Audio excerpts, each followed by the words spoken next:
I am sorry. আমার পরিবার মানে আমার মা তোমাকে মানতে পারছেন না। সাদিদের বলা কথাটা আমি স্পষ্টত শুনতে পেলাম। আমি জানতাম এমনই উত্তর আসবে। আমি প্রস্তুত ছিলাম। তারপরও ওর বলা শব্দগুলো আমাকে অবাক করলো। আমি হেসে উত্তর দিলাম, ইটস ওকে। ফোনের ওপাশ থেকে আমার মৃদু হাসির শব্দ হয়তো ওর কানে গেছে। ও কয়েক সেকেন্ড চুপ থেকে প্রশ্ন করে বসলো, হাসলে কেন? আমি আসলে ক্রিটিক্যাল মোমেন্টগুলোতে মৃদু সুরে হেসে ফেলি। এই অভ্যাসটা যদিও খুব একটা ভালো না। টিভিতে টম অ্যান্ড জেরি দেখছিলাম, তাই আর কি। সত্যি কথা বলো, হাসলে কেন? সরি বলার কারণে। তুমি এমন কিছু করনি যার জন্য সরি বলতে হবে। আমি বলেছিলাম তোমাকে বিয়ে করব। এখানে কি সরি বলার কারণ নেই? সাদিদের কণ্ঠস্বর স্বাভাবিক মনে হলো না এখন। না, তুমি বলেছিলে মা রাজি হলে তোমাকে বিয়ে করব। ও হ্যাঁ, তাই তো। হ্যাঁ তাই। এবার আমি শব্দ করে হাসলাম। আমার এই সময় হাসাটা ঠিক হচ্ছে না, কিন্তু আমি নিজেকে থামাতেও পারছি না। আমি হাসি আটকে রেখে কোনো মতে বললাম, তাহলে ফোন রাখো, কেমন? ওপাশ থেকে উত্তর পাওয়ার আগেই আমি ফোন কেটে দিলাম। তারপর মন খুলে কিছুক্ষণ হাসলাম। সাদিদের নাম্বার ব্লক করে বেশ শান্তি পেলাম। সেই শান্তি নিয়েই রাতে ঘুমাতে গেলাম এবং আশ্চর্যজনকভাবে আজকে রাতের ঘুমটাই আরামদায়ক হলো। অফিসে একটা বিব্রতকর পরিস্থিতিতে পড়তে যাচ্ছি। সাদিদ আর আমি সহকর্মী বা কলিগ। আমি আসার ঠিক 5 মিনিটের মাথায় সাদিদ অফিসে আসে। কিভাবে যেন ও এই সময়টা মেনটেন করে আমার অবশ্য জানতে ইচ্ছা করে না। কিছু বিষয় রহস্য হিসেবে ধরে নেওয়াই ভালো। সাদিদ আর আমার টেবিল মুখোমুখি। অফিসে ঢুকে ওর অভ্যাস আমার টেবিলে 1 কাপ কফি রেখে যাওয়া। ওয়ান টাইম গ্লাসে সে আমাদের দুজনের জন্য কফি আনতে কখনো ভোলেনি। আজকে উল্টোটা হলো। সে 1 কাপ কফি নিয়ে অফিসে ঢুকলো। আমি অভ্যাসবশত বাসা থেকে কফি না খেয়ে বেরিয়ে পড়েছিলাম। এই জন্যই বস বলেন, নেভার ডেট ইউর কলিগ। তোমার তো বস ডেট করেনি। তার আমাকে ভালো লেগেছিল, তাই বলেছিল মা রাজি হলে তোমাকে বিয়ে করব। এর বেশি কিছু তো না। আমি টেবিলে মাথা নিচু করে কাজ করছি। সকালটা কফি ছাড়া কাটাবো কখনো ভাবতে পারিনি। তার উপর মাথা নিচু করে কাজ করতে করতে ঘাড় ব্যথা শুরু হয়েছে। মাথা উঁচু করতেই সাদিতের দিকে চোখ চলে গেল। সে মনোযোগ দিয়ে কাজ করছে। কি সুন্দর, শান্ত, স্নিগ্ধ আর স্থির ছেলে। এই ধরনের উপমা দেওয়াতে সাদিত বেশ বিরক্ত হয়ে বলেছিল, এসব উপমা তো মেয়েদের জন্য ব্যবহার করা হয়, তুমি আমার জন্য কেন ব্যবহার করছো? আমি তাছাড়া কোনো উপমা পাচ্ছি না তোমার সৌন্দর্যের বর্ণনা দিতে। এসব উপমা আমার ব্যবহার করা উচিত, তোমার না। Mind it. আমি আবার মাথা নিচু করে ফেললাম। অতীত ঘেটে লাভ নেই, শুধু শুধু মায়া বাড়ানো। কি অবস্থা রিচি, এভাবে মাথা নিচু করে বসে আছো কেন? মাথা উঁচু করে বললাম, কাজে বেশি মনোযোগের ভারেই হয়তো এমন হয়েছে। আমার কথায় বস হাসলেন। আর তখনই চোখ গেল সাদিকের দিকে। সেও আমার দিকে তাকিয়ে আছে, কিন্তু তাকানোর ভঙ্গি দেখে মনে হচ্ছে আমাকে এখানেই গুলি করে মারবে। আমি করলামটা কি? তার ফ্যামিলি মানে মা রাজি হননি। এখানে আমার দোষটা কোথায়? রিচি, কাজে মনোযোগ এত বেশি দিও না। একদিন কাজ করে 10 দিন হাসপাতালে থাকলে কিন্তু বেতন ঠিকই কাটা পড়বে। বস মাথা নিচু করে থাকলে কি এমন হয়? ঘাড় ব্যথা হবে, মাথা ব্যথাও হতে পারে। মাথা ব্যথা থেকে জ্বর, সে জ্বর থেকে ইনফেকশনে। বসকে থামানো জরুরি। এভাবে চলতে দিলে আমার মিলাদের বিরিয়ানিতে আলু ছিল না, সেটা নিয়ে নালিশ করে বসবেন। বস বস আমি আর মাথা নিচু করে কাজ করব না, ঠিক আছে? 10 মিনিটের মধ্যে 3 নম্বর ফাইল আমার টেবিলে চাই। জি স্যার। লাঞ্চের সময় সাদিদ আমার সামনে খাবারের প্লেট নিয়ে এসে বসলো। যে ব্যক্তি সকালে কফি আনেনি সেই ব্যক্তি তো বিনা কারণে এখন আসেনি। কি বলার জন্য এসেছো? তোমার কি একটু খারাপ লাগছে না? কেন? আমার ডোন্ট কেয়ার মার্কা কণ্ঠে সাদিদ মনে হয় কিছুটা রেগে গেল। সাদিদের রাগ হচ্ছে বাচ্চাদের মতো। আমাদের ব্রেকআপ হয়ে গেছে, এটা কি খারাপ লাগার বিষয় না? আমাদের রিলেশন কবে ছিল যে ব্রেকআপ হলো? তোমার আর আমার মাঝে এক প্রকারের ভালো লাগা ছিল, আর আন্টির রহমতে তুমি এগোবে না, এটাই তো মূল পয়েন্ট ছিল। আমরা রিলেশনে যাইনি কারণ তুমি জানো কেন? জানো না? হ্যাঁ। আবার জিজ্ঞেস করব? দয়া করে উত্তর দিও। তোমার কি একটু খারাপ লাগছে না? না। সাদিতের ঠোঁট কাঁপছে, তার রাগের মাত্রা বাড়ছে। সাদিত, খাবারটা খেয়ে নাও। খাবো, কিন্তু তোমার মতো নিষ্ঠুর মানুষের সামনে না। ঠিক আছে, তাহলে একটা কাজ করো, ওই সাইডে দেয়ালে আয়না টানানো আছে, ওটার সামনে বসে বসে খাও। বাই। আরে রাগ করো কেন? তোমার মতে এই মিল্কওয়ে গ্যালাক্সিতে তোমার মতো নিঃস্বার্থপর কেউ নেই। You are the only one person. Richie please. এবার আমি চুপ হয়ে যেতে বাধ্য হলাম। সাদিতের রাগের মাত্রা আর বাড়ানো যাবে না। তারপর সে কী করে বসবে আমার ধারণা নেই। প্রতিবার সে নতুন নতুন কাণ্ড করে বসে। ওকে, যাওয়ার সময় এই সালাডটা নিয়ে যাও। তুমি সালাদ ছাড়া খাবার আনলে কীভাবে? মনে ছিল না? সালাদে মরিচ তো দাওনি না? 3 দিন যাবৎ আমার মর্নিং কফি মিস হয়ে যাচ্ছে। প্রতিদিন তার লাঞ্চের সময় ঝগড়া করতে মনে থাকে, কিন্তু মর্নিং কফি আনতে তার মনে থাকে না। আমার তো এখন মনে হচ্ছে পেপার ওয়েট দিয়ে মাথায় একটা বাড়ি মেরে আসি। সাদিদ আমার দিকে তাকিয়ে আছে। হঠাৎ বুঝতে পারলাম এটা তার পুরনো অভ্যাস। প্রথম অস্বস্তি লাগতো। সামনে তাকালেই সাহেব তাকিয়ে আছেন, তাও সাহেবের চোখের পলক পড়ে না। আমাদের মাঝে এখন কোনো কিছুই ঠিক নেই, তাই তার এই পুরনো অভ্যাস আমাকে আগের তুলনায় বেশি অস্বস্তিতে ফেলছে। পরদিন সকালে আমি আজকে 1 ঘন্টা আগে বাসা থেকে বের হয়েছি। উদ্দেশ্য একটাই, সাদিতের পিছু নিয়ে কফির দোকানের ঠিকানা বের করা। সাদিত অফিস টাইমের আধা ঘন্টা আগে বাসা থেকে বের হয়। তার নিজের একটা ভটভটি আছে, মানে হিরো হোন্ডা আর কি। সেটা সে কালে ভদ্রে ব্যবহার করে। আজকে মনে হয় সেই কালে ভদ্রে। সাহেব ভটভটি নিয়ে বের হয়েছেন। একটা রিক্সা নিয়ে পিছু নিলাম। রিক্সাওয়ালা বারবার আমার দিকে সন্দেহের চোখে তাকাচ্ছেন। অবশেষে সাদিতের ভটভটি হঠাৎ থেমে গেল। রিক্সাওয়ালা মামাও রিক্সা থামিয়ে দিলেন। সাদিত ভটভটি রাস্তার পাশে রেখে আমার সামনে এসে দাঁড়িয়ে পড়ল। আমি তখনও রিক্সায় বসা। আমাকে ফলো করছো কেন? কই ফলো করছি? আমি বারান্দা থেকে তোমাকে আমার বাসার সামনে পায়চারি করতে দেখেছি। এখন বলো, ফলো কেন করছো? কফির জন্য। কফির জন্য? সত্যি? আমার তো মনে হয় মেয়েলি কোনো ব্যাপারে। আরে না না, আমি কয়েকদিন যাবৎ বিভিন্ন কফি শপের, রেস্টুরেন্টের, টং দোকানের কফি ট্রাই করছি, কিন্তু একটা তো আগের মতো শান্তি পাচ্ছি না। তাই আর কি। আমাকে জিজ্ঞেস করলেই তো পারতা। তুমি তো ঝগড়া করে কুল পাও না। রিক্সা থেকে নামো। আমাকে নামতে বলে সাহেব নিজেই রিক্সার ভাড়া দিলেন। আমি ভাড়া সম্পর্কিত ঝগড়া গেলাম না, কারণ এক্ষেত্রে আমি জিরো। রিক্সাওয়ালা চলে যাওয়ার পরে আমরা ফুটপাতে গিয়ে দাঁড়ালাম। দুজনেই চুপচাপ। কি বলবো আমি ভেবে পাচ্ছিলাম না। আমি শব্দ খুঁজছি, তখন হঠাৎ সাদিত কানের কাছে ঠোঁট এনে বলল, রক্ত করবি? সত্যি কি তোমার খারাপ লাগছে না? লাগছে। এমন অবস্থায় আর যাই হোক, মিথ্যা বলা যায় না। সত্যি বললেও বা কী হবে? আমরা পাবলিক প্লেসে দাঁড়িয়ে আছি। আশেপাশের অনেকে আমাদের দিকে তাকিয়ে আছে। অবশ্যই সেই তাকানোতে ভালো কিছু নেই। সাদিত, দূরে যাও, এটা পাবলিক প্লেস। আমার কণ্ঠস্বরের কাঠিন্যেই হয়তো সাদিত দূরে সরে গেল। আমার এই শহরে চেনা জানা বলতে অফিসের কলিগ আর যে বাসা থাকি তার আশেপাশের কিছু মানুষ। এদের কেউ দেখে ফেললে বিভিন্ন প্রশ্নের মুখোমুখি হতে হবে। আমি অফিসে যাচ্ছি। সাদিত আজকে নিজের জন্য কফি নিতে ভুলে গেল। আমি তার চলে যাওয়ার দিকে তাকিয়ে রইলাম। কেন যেন ভালো লাগছে দেখতে। ও হাঁটে এমনভাবে যেন দিন দুনিয়ার কারোরই পরোয়া করে না, কিন্তু বাস্তবে উল্টো। সে তার মা আর পরিবারকে নিজের থেকেও ভালোবাসে। এখন হয়তো আমার সাথে তার খোঁজাখুঁজি চলছে, কিন্তু খুব শীঘ্রই সে আন্টির পছন্দে বিয়ে করে নেবে। আমাকে সে ভালোবাসে না, বড়জোর পছন্দ করে। সে পছন্দের পেছনেও তার মা। তার মার প্রিয় নাটক রক্তকরবী। এই নাটকের বই তার মা প্রায় প্রতিদিনই একটু একটু করে পড়েন। সেখান থেকেই তার রক্তকরবী পছন্দ। যদিও আমার এই নাম আমি খুব একটা বলি না, লিচি বলতেই ভালো লাগে। বসও এই নাম শুনে বলেছিল আমি এত ভারী নামে ডাকতে পারবো না। ছোটোখাটো কোনো নাম থাকলে বলো। রিচি। সাদিত আমার 2-3 মাস পরেই জয়েন করেছিল।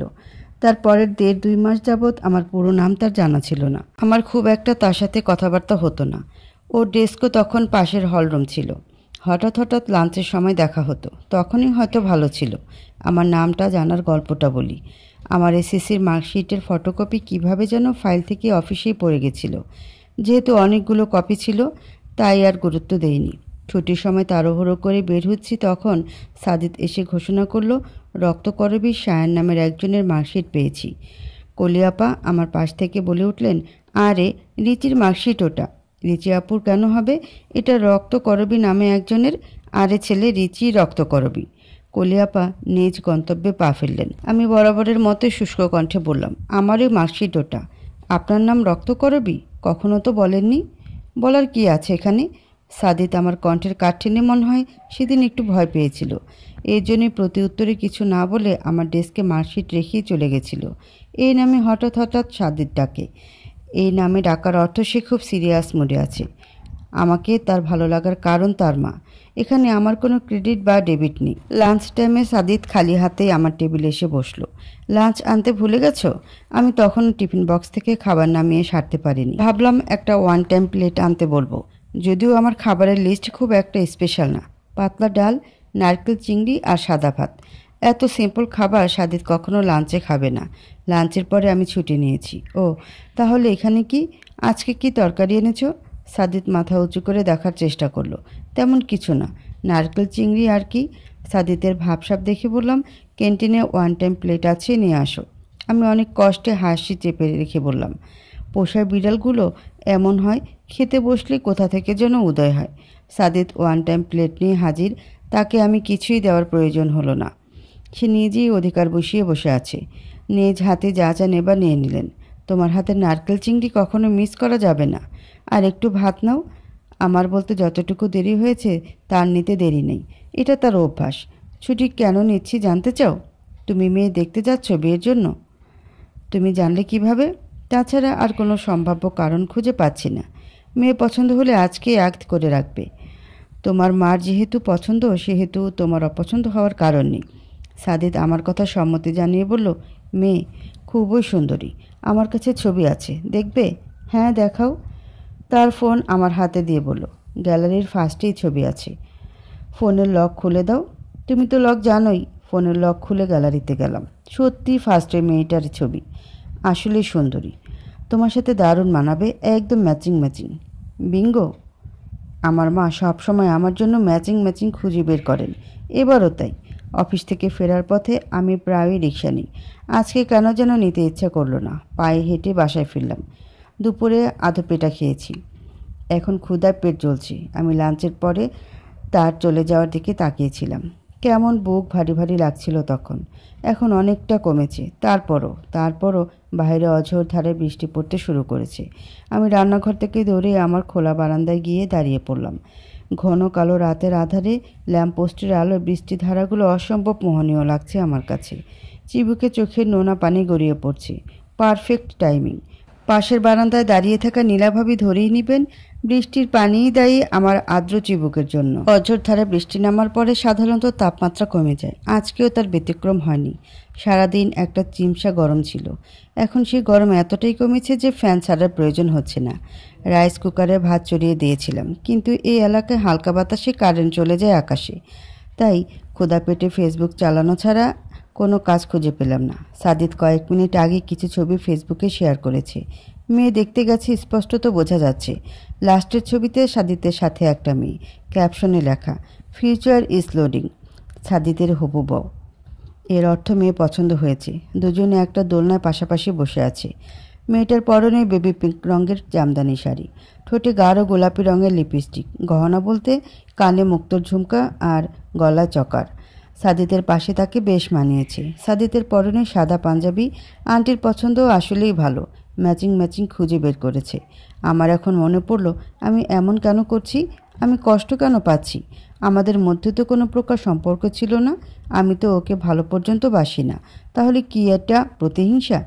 এতদিন একটা মানুষ আমার সাথে ছিল, সে মানুষ এখন অন্য কারো হবে, আমার সাথে আর থাকবে না।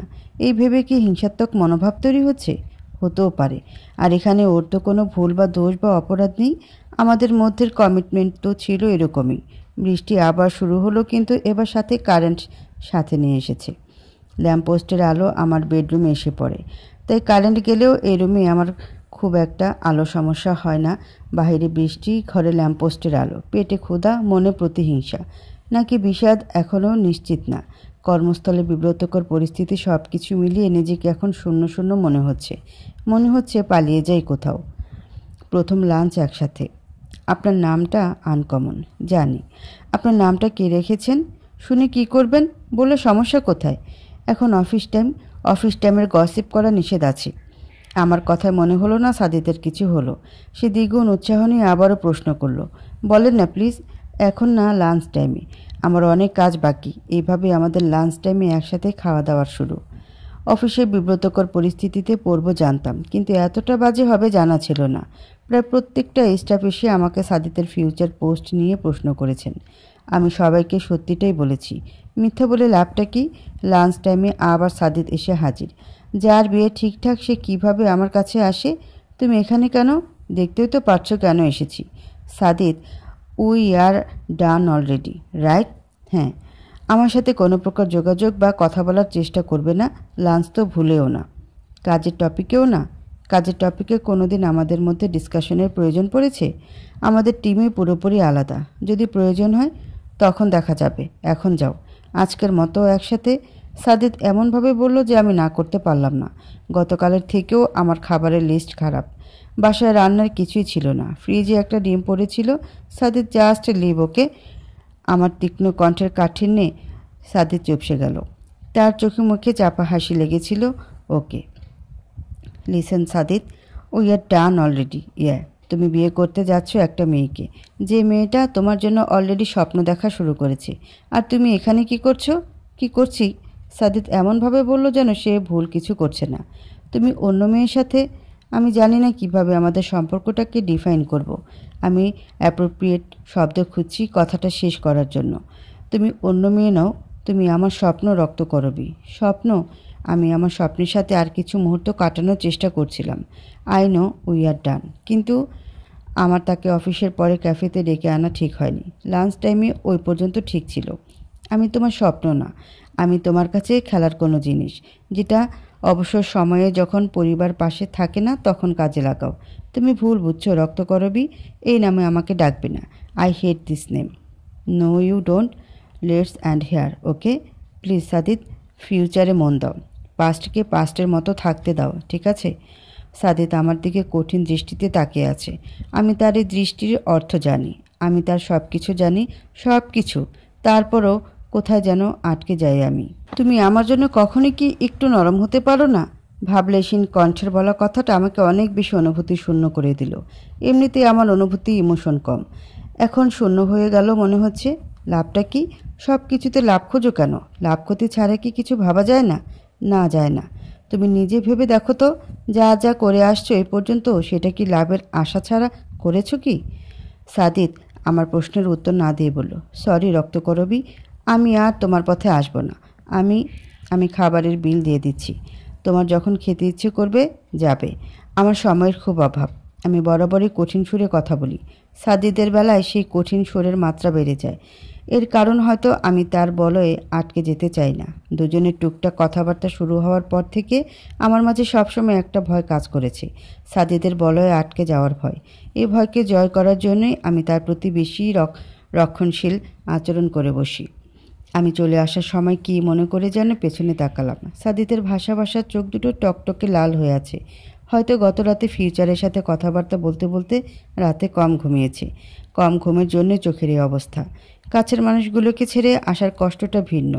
অদৃশ্য একটা সুতা সব সময় পিছু টানে, যে সুতা বুকের প্রত্যেকটা হাড়ের সাথে জোড়া লাগানো থাকে। আমারও এখন ঠিক সেই অবস্থা। আমি ঠিকই স্ট্রং রুট, জেদি ও আপসীন নারীর মতো আচরণ করছি, কিন্তু ভিতরে ভিতরে আমি ভেঙে চুরে যাচ্ছি, যেমনটা নদীর পাড় ভাঙে খরস্রোতা নদীর স্রোতের ধারে। I wish I could open myself for you. Sadid, Durga মাসি বাসায় আছেন? আমার প্রশ্নে অতুলদা খুব একটা খুশি হলেন না। এর কারণও আছে। তা আছেন। তুমি কোথা থেকে আবার উদয় হলে?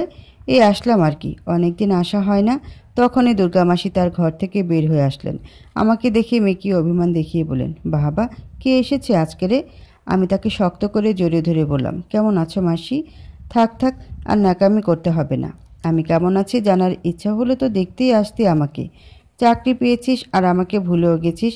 মাসির শরীরের গন্ধ আমার খুব আপন আপন লাগে। মা বাবা দুজনের মৃত্যুর পরে এই একজনই তো আমার পাশে। মাসি, আমার সাথে এক সপ্তাহ থাকলে হয় না? অনেক দিন তোমার হাতের রান্না খাওয়া হয় না। মাসি আমার হাত টেনে তার ভেতরের ঘরে নিয়ে বললেন, কি খাবি বল? তুমি আজকে যা রান্না করেছো তাই খাবো। ওসব তুই খাস না। কচি পাঠা খাস তুই? ডিম নাই? তোমার স্পেশাল রাজহাঁসের ডিম? ওরে, তুই এখনও ভুলিস নাই? আমি কোনোদিন তোমার সম্পর্কে কিছু ভুলেছি? মা, তুই বস এখানে, আমি 2টা ভাত দিই। চেহারার হাল এমন কেন? খাওয়া দাওয়া কিছু করিস না নাকি? অফিসে কাজের অনেক চাপ, সেই কারণেই আগে কয়টা খেয়ে নে, তারপর আলাপ আলোচনা হবে। মাসির হাতের রান্না অনেক দিন পরে খেলাম। কয়েকদিন যাবৎ আমার অরুচি হয়েছে। বাসায় যতই ভালো কিছু রান্না করি ততই অরুচি বাড়ে।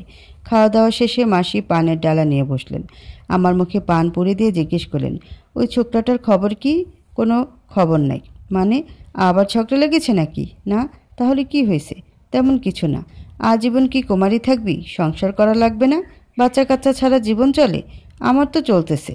আর তুমি আছো না, আর একটু বুড়ো হও, বাচ্চা কাচ্চাগুলারে বিয়ে দাও, তারপর তোমারে আমার কাছে নিয়ে যাব। আর ছাড়ব না। মাসি মেয়েকে রাগ দেখিয়ে বললেন, তোর মতো রসকসীন মানুষের সাথে আমি বাপু থাকতে পারবো না। কত আশা ছিল তোর বাচ্চা কাচ্চাগুলোরে আদর করে মানুষ করব, আর তুই কি না?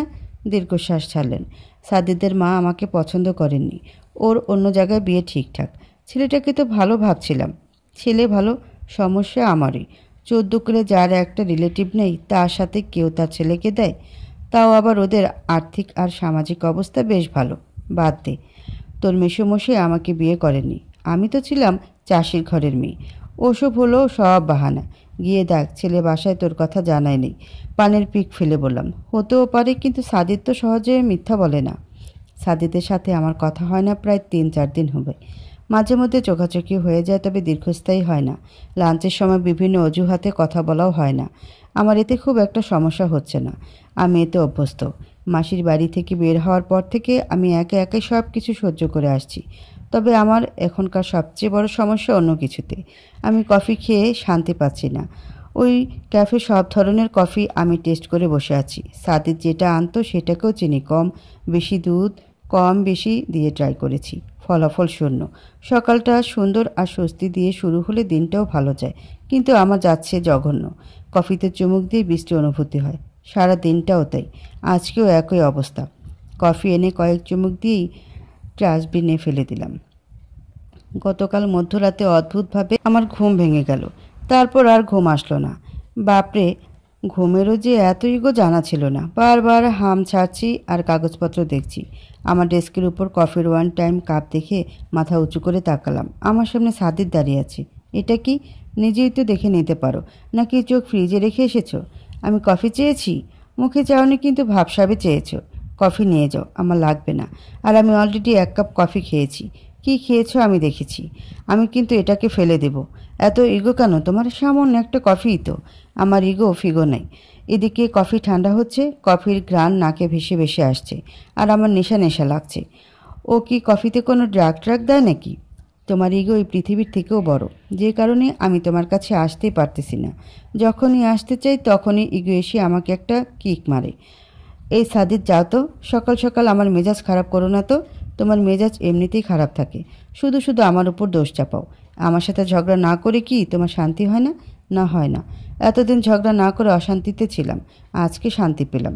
কফিটা খাও, লাঞ্চে আবার এখান থেকেই কন্টিনিউ করা যাবে। সাদিদ কথা শেষ করে নিজের ডেস্কে চলে গেল। সাদিদ রক্তকরবীর কফি খাওয়া দেখছি কাজকর্ম বাদ দিয়ে। কি সুন্দরভাবে এক একটা চমক দিচ্ছে। প্রত্যেকটা চমকের সময় তৃপ্তিতে তার 2 চোখ বন্ধ হয়ে যাচ্ছে। আমার কেন যেন এই দৃশ্য দেখতে ভালো লাগছে। সামান্য 1 কাপ কফি তো, তাতে রক্তকরবী সুখ খুঁজে নিয়েছে। সেখানে আমি আসতে একটা মানুষ। আমার এই নির্দ্বিধার সমস্যা কোথায়? তোমাকে লাঞ্চের সময় আসতে নিষেধ করেছিলাম। আমার কথা মনে হলো না তার কোনো ভাবান্তর হলো। আজকে কি কি আইটেম এনেছো? সাদিদের এই প্রশ্নে আমার বিরক্ত হওয়া উচিত, কিন্তু বিরক্ত না হয়ে উল্টো খুশি হলাম। এখানে খুশি হওয়ার কোনো কারণ তো নেই। দেখতেও তো পারছো, জিজ্ঞেস কেন করছো? তুমি কি প্রশ্নের উত্তরে প্রশ্ন করতে পছন্দ করো? Stop it. খাওয়া দাওয়ার সময় তোমার সাথে ঝগড়া করতে ইচ্ছে করছে না। সাদিদ ছোট্ট একটা বাটি উঠিয়ে জিজ্ঞেস করলো, এটা কি ভর্তা? মালঞ্চ শাক ভর্তা। সেই ঘ্রাণ আসছে তো। পুরোটা সে তার প্লেটে নিয়ে নিল। এই ছেলে আজকেও আমাকে আধো পেটে থাকতে বাধ্য করবে। তুমি কি কোনো তরকারি আনো নাই? এনেছি তো, কিন্তু ওগুলো টেস্টলেস। কিন্তু ওগুলো ভালো খাবার। বাগদা চিংড়ি ফ্রাই এনেছো? গরুর গোস্ত রান্না করে এনেছো? এসবের কাছে কি মালঞ্চ শাক ভর্তা চলে? এতই যখন মায়া হচ্ছে একবার খেয়ে দেখো আমার খাবার। তুমি আমার খাবার স্পর্শ করবে না। ভাই, আমি এরে কিভাবে বোঝাই যে আমার আধো পেটে থাকতে হয়? আমি আধো পেটে থাকতে পারি না। আমি অলরেডি স্পর্শ করে বসে আছি। আচ্ছা, আর কি এনেছো? আমি খাওয়া বন্ধ করে তার কাজকর্ম দেখা শুরু করলাম। সাদিদ আরেক বাটি হাতে নিয়ে বলে উঠল, এই সেই কলার মোচা আর চিংড়ির বড়া না? হ্যাঁ। সাদিদ বাটি থেকে 3 পিস বড়া নিয়ে খেতে শুরু করলো। আমার জন্য 1 পিস রয়ে গেল। আমার জন্য তো 2 পিস রাখো। বাসায় তো তুমি নিজের হাতের রান্না খাওয়াই। তোমার তো আর খাওয়া হয় না। সাদিদ, বলো, এভাবে কতদিন চলবে? সাদিদ ভাতের লোকমা নিতে গিয়ে নিল না, প্লেটে রেখে বলল, আমার একটা প্রশ্নের উত্তর চাই। উত্তর পেলে এই জোরাজোরি শেষ হবে। প্রশ্নটা কি জানতে পারি? তুমি জানো কেন আমি তোমার কাছে বারবার আসি? তুমি জানো কেন আমি বেহায়ার মতো তোমার পেছনে লেগে আছি? জানো না? আমি আপনাকে 500 টাকা বকশিশ দিব। আপনি আমাকে শুধু জানাবেন সাদিদ সাহেব কোন কফি নিয়ে যান প্রতিদিন সকালে। আমার কথায় ওয়েটারের মন গড়ল না। সে আগের কথাই রিপিট করলেন। আমি আপনাকে সেই কফি নিজেই কয়েকবার দিয়েছি। সাথে এক্সট্রা কোনো ইনগ্রিডিয়েন্টস? না। তাহলে টেস্টে মিল কেন পাই না?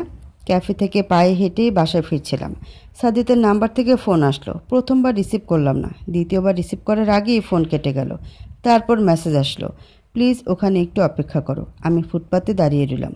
আমাদের মধ্যে আর বেশি সময় নেই, হয়তো 7 দিন বা 10 দিন বা 1 মাস। আমৃত্যু সেটা খুবই নগণ্য সময়। আমি এসব কী ভাবছি? আমার তো এমন ছেলের সাথে থাকার কথা না, যে নিজে থেকে একটা সিদ্ধান্ত নিতে জানে না, যেমন আমি নিয়ে আসছি। আমাদের মধ্যে তো তেমন কিছু কখনো ছিলও না। আমরা একটা কমিটমেন্টে ছিলাম, কিন্তু রোমান্টিক কোনো সম্পর্কে কি আদৌ ছিলাম? আমরা একসাথে অনেকটা সময় কাটিয়েছি। রাতের শহর অন্যরকম সুন্দর হয়, দিনের শহরের সাথে তার তুলনা বেমানান। এই যে ফুটপাতে দাঁড়িয়ে আছি, এই পথে আমরা সহস্রবারের মতো হেঁটেছি। আমাদের স্মৃতিগুলো এখানে ছড়িয়ে ছিটিয়ে আছে। আমি কেন বারবার এখানে এসে দাঁড়িয়ে পড়ি? আমি ক্লান্ত সাদিত, আমাকে মুক্তি দাও। বারবার এভাবে পিছুটান কেন তৈরি করো? আমার হঠাৎ পুরনো একটা স্মৃতি মনে পড়ে গেল। বৃহস্পতিবার ছিল সেদিন, প্রায় 7-8 মাসের আগের কথা। অফিস ছুটি ছিল, তাই আমার প্ল্যান ছিল সারাদিন ঘুমাবো। কিন্তু সাদিত বাধা হয়ে দাঁড়ালো। তার প্ল্যান হচ্ছে কান্ট্রি সাইডে একটা রেস্টুরেন্ট আছে, ওখানে লাঞ্চ করা। মেন শহর থেকে প্রায় 2 ঘন্টার পথের দূরত্ব। সামান্য একটা লাঞ্চের জন্য এত দূরের পথ মানা যায়? আমি তো যাবই না। সাদিতের সাথে 2-3 ঘন্টা কথা কাটাকাটির পরে আমি যেতে রাজি হলাম। সাদিতের বিখ্যাত ভটভটি ওই দিনই আমি প্রথম দেখলাম। তার সাথে আমাকে এই ভটভটিতে করে যেতে হবে? সরি সাদিত, আমি তোমার সাথে যেতে পারবো না। সাদিত বাচ্চাদের মতো ঠোঁট উল্টে বলল, কেন কেন কেন? আমার তোমাকে সন্দেহ হচ্ছে? মানে কি? তুমি সাইকোপ্যাথ, নরখাদক বা সিরিয়াস কিলারও তো হতে পারো। এসব তুমি কি বলো? আমাকে দেখে তোমার মনে সাইকোপ্যাথ মনে হয়? সিরিয়াল কিলার, রক্তকরবী। তুমি জানো আমি শাকসবজি খেতে বেশি পছন্দ করি। আমি তোমার ভেতরের খবর জানি নাকি? তুমি এখন প্ল্যান ক্যান্সেল করতে পারো না? প্ল্যান করাই হয় ক্যান্সেল করার জন্য। আমার মতো কিউট একটা ছেলে কীভাবে নরখাদক হয়? মুভিতে দেখো না, কিউট কিউট হ্যান্ডসামগুলোই যত রকমের ফাজি বের হয়। শেষ পর্যন্ত আমি তার ভটভটিতে চড়েই রেস্টুরেন্টে গেছিলাম।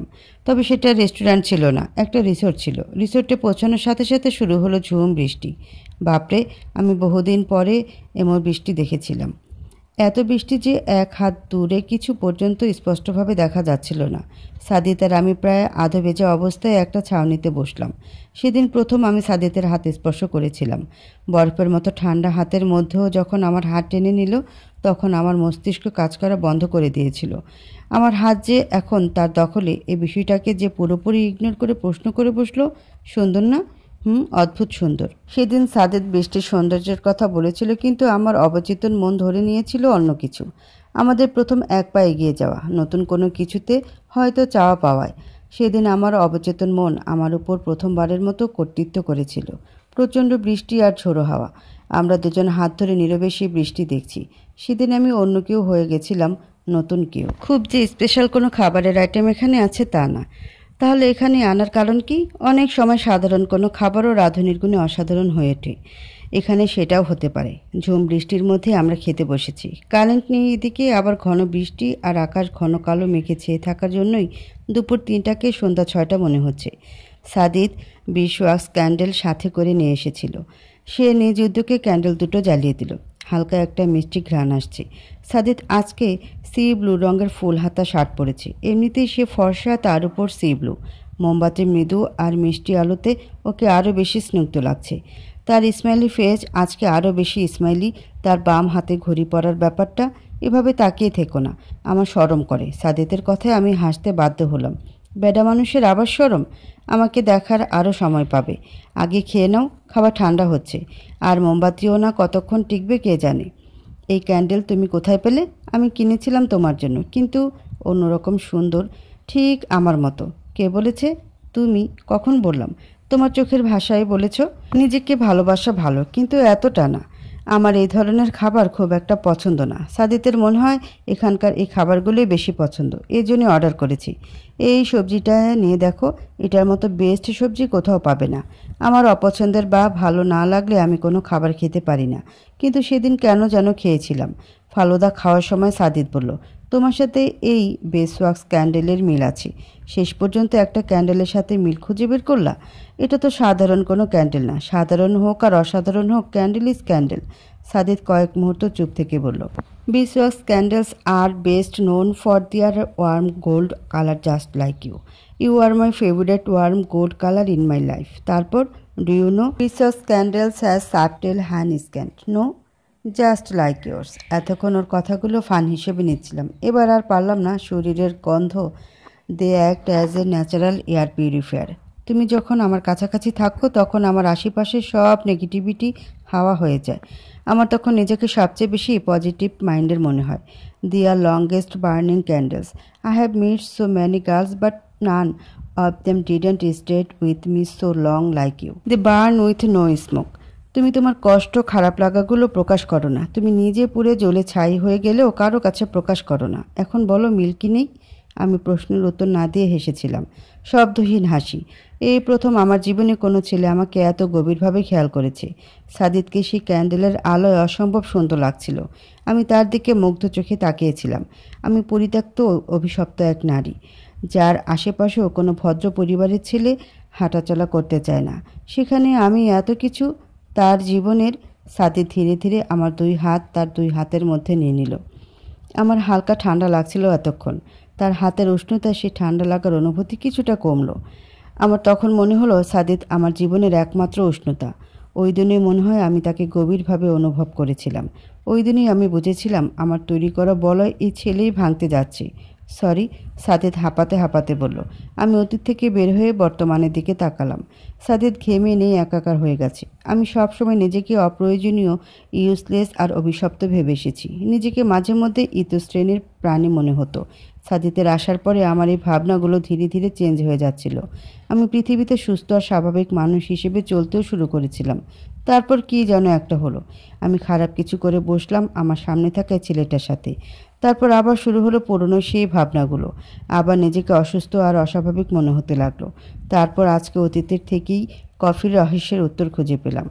কফিতে স্পেশাল কিছুই ছিল না কখনো। Actually it was Sadid who made that ordinary coffee something more special.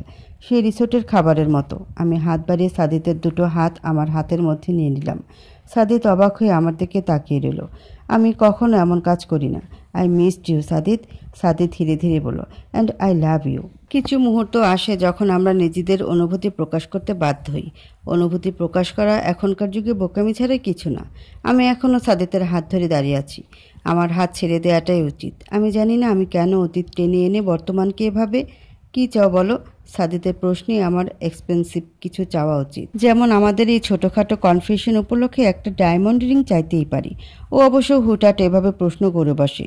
এটা ওর অভ্যাস বলা যেতে পারে। কিছুই লাগবে না। সাদিদ অফিসে আমার জুনিয়র কলিগ। তার স্যালারি আমার থেকেও কম। আর সবচেয়ে বড় বিষয় যে আমার ওর কাছ থেকে কিছু নিতে ভালো লাগে না। নিজেকে ছ্যাঁচড়া ছ্যাঁচড়া লাগে। আরে চাও না? তুমি চাইলে আমি চাঁদও এনে দিতে পারি। Classic romantic dialogue. আমার চাঁদ ভয় লাগে। তুমি সবসময় রোমান্টিক মোমেন্টগুলো নষ্ট করে দাও। আমি শুধু সত্যিটা বলেছি। সাদিদ সত্যি ভালোবাসে নাকি অন্য কিছু? Such a unromantic girlfriend. Wait a minute, আমি তো ভালোবাসি বলিনি, শুধু বলেছি মিস করেছি। আর তুমিও তো আমাকে রিলেশনশিপে যাওয়ার জন্য কোনো প্রকার প্রপোজ করনি। তাহলে আমি কিভাবে তোমার গার্লফ্রেন্ড হলাম? Do you want to go out with me? আমার নাকের উপরের ঘাম মুছে দিয়ে প্রশ্ন করে বসলো। অল্প গরমই আমার নাক ঘামে। অস্বস্তিকর একটা পরিস্থিতিতে পড়ে গেলাম। আমার এখন এখান থেকে পালিয়ে যাওয়াটাই শ্রেয় বলে মনে হচ্ছে। নাকের ঘাম মোছার সময় তার ঠান্ডা আঙুলগুলো আমার ডান কপাল ছুঁয়ে গেছে। পছন্দের পুরুষের স্পর্শ হয়তো সব মেয়েকে অস্বস্তিতে ফেলে, আমাকেও ফেলেছে। সাদিদের ঠোঁটের কোণায় সূক্ষ্ম হাসি রেখা দেখা যাচ্ছে। আমি কি নার্ভাস হয়ে গেছি? সাদিদ ধীর সুরে প্রশ্ন করে বসল, এটুকু স্পর্শে এই অবস্থা? কফি রহস্য উদ্ঘাটনের পরে আমার আর কফি শপে যাওয়ার প্রয়োজন পড়েনি। ওখান থেকে আমার কফি আনার অর্থ আমার টাকা আর পুরো দিনটা নষ্ট। বিষয়টা যদিও এখন আমার মাথায় ঢোকেনি। একই তো কফি, তাহলে আমার আনা আর সাদিদের আনার মধ্যে ডিফারেন্টটা কোথায়?